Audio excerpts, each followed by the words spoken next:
Hello everyone, আমি রাবুল লতিফ। আপনাদেরকে একটা আমি ভিডিও দেখাবো। আগে আপনারা ভিডিওটা দেখুন, তারপর আমি কিছু বলবো। আমি কলিতা মাঝি পশ্চিমবঙ্গ বিধানসভায় সদস্য নির্বাচিত হইয়া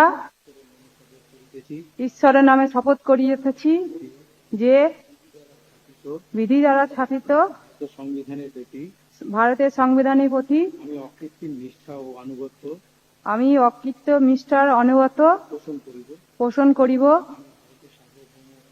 আমি ভারতের সার্বভৌমত্ব রক্ষা করিব অখণ্ডতা রক্ষা করিব এবং যে কর্তব্যভার আমি গ্রহণ করিতে উদ্যত হইয়াছি আমি গ্রহণ করিতে উদ্যত হয়েছি তাহা নিষ্ঠাপূর্বক নির্বাহ করিব। তা নিষ্ঠাপূর্বক নির্বাহ করব। ঠিক আছে দর্শক, দেখলেন ভিডিও। এখানে একজন মহিলা, তিনি বিজেপির হয়ে ভোটে লড়েছিলেন এবং পাস করেছিলেন। সেই কিন্তু বিধানসভায় তিনি কিন্তু শপথ বাক্য পাঠ করতে গেছেন। শপথ বাক্য পাঠ করতে গিয়ে কিন্তু তিনি রিডিং পড়তে পারছেন না। তিনাকে একজন শিখিয়ে দিচ্ছে, তবুও তিনি ঠিকভাবে উচ্চারণগুলো বলতে পারছেন না।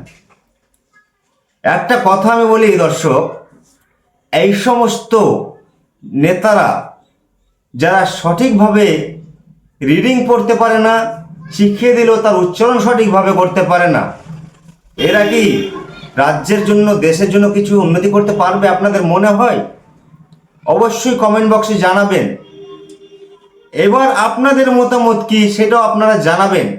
এখানে আমি একটা ব্যাখ্যা করি, যদি এরকম একটা নিয়ম করে দেওয়া হতো যে উচ্চ মাধ্যমিক পাস ছাড়া কাউকে কিন্তু টিকিট দেওয়া হবে না, সেটা করলে কেমন হতো? আপনাদের মূল্যবান মতামত আমার এই ফেসবুকের কমেন্ট বক্সে অবশ্যই জানাবেন। আর ভিডিওটা ঝড়ের গতিতে শেয়ার করবেন। ভারতবর্ষের মানুষ দেখুক, পুরা পশ্চিম বাংলার মানুষ দেখুক, এই সমস্ত মানুষগুলো, এই সমস্ত মহিলাগুলো যারা রিডিং ঠিক মতো পড়তে পারে না, তারা রাজ্যের জন্য কি করবে।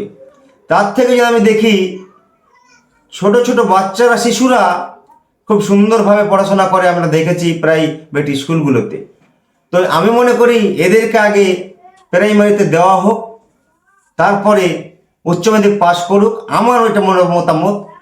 তারপরে রাজ্যসভার ভোটে লড়ার জন্য টিকিট দেওয়া হোক। আপনাদের মতামত কি? আপনারা কি তাই চান? তাহলে অবশ্যই একটা কমেন্ট করে যাবেন আর ভিডিওটা শেয়ার করবেন। ভালো থাকবেন, সুস্থ থাকবেন। দেখা হচ্ছে পরের এরকম একটা ভিডিও নিয়ে। Thank you.